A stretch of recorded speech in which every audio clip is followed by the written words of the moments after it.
الأسرار ولا يغيره الليل والنهار.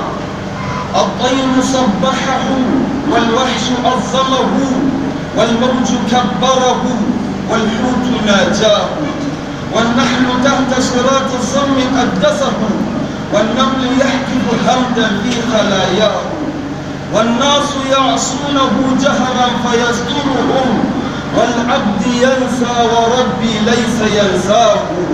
لا إله إلا الله محمد رسول الله. وهو الذي في السماء إله وفي الأرض إله وهو الحكيم الأليم. الله هل تعلم له سميا؟ وأشهد أن محمدا عبده ورسوله وصفيه من خلقه وحبيبه. عذرا رسول الله إن أقصرت وصفا فإن جمالكم لن تعرفا. والله لو جد العباقر كلهم في وصف أفضال له لم تعرفا.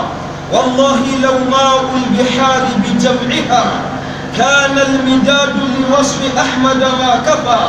والله لو قلم الزمان من البداية للنهاية ظل يكتب مكتبا. والله لو قبر الرسول تفجرت أنواره للبدر ولى واختفى.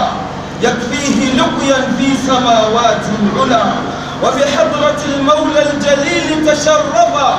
يكفيه أن البدر يخسف نوره ونور محمد لن يخسفا.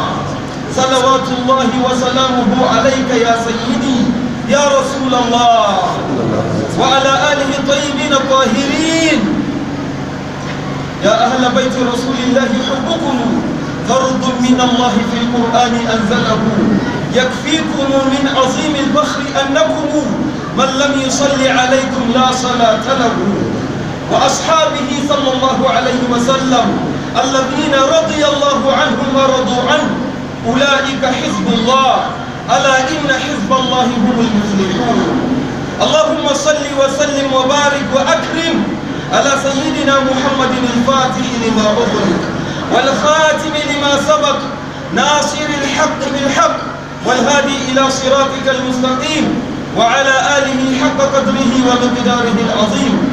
إخوة الإيمان والإسلام، إن الإسلام الأعز حث أتباعه على أن يتآخوا وأن يتحابوا وأن لا يتباغضوا وحرم عليهم كل ما من شأنه أن يكون سببا للفرقة والتشيع والتشرذم.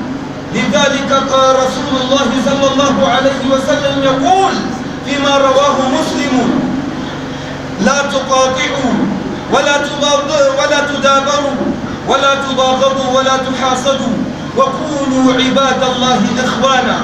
ولا يحل لمسلم أن يهجر أخاه مسلما فوق 3 أيام. إخوة الإيمان والإسلام، إن الإسلام الأقر بتعاليمه راقية أمرنا أن نسد منافذ الشيطان الذي يبث عن طريقه السموم على أفئدة الأنبياء من أمة سيدنا رسول الله صلى الله عليه وسلم. لذلك تجد أن هذا وارد في القرآن بقلوب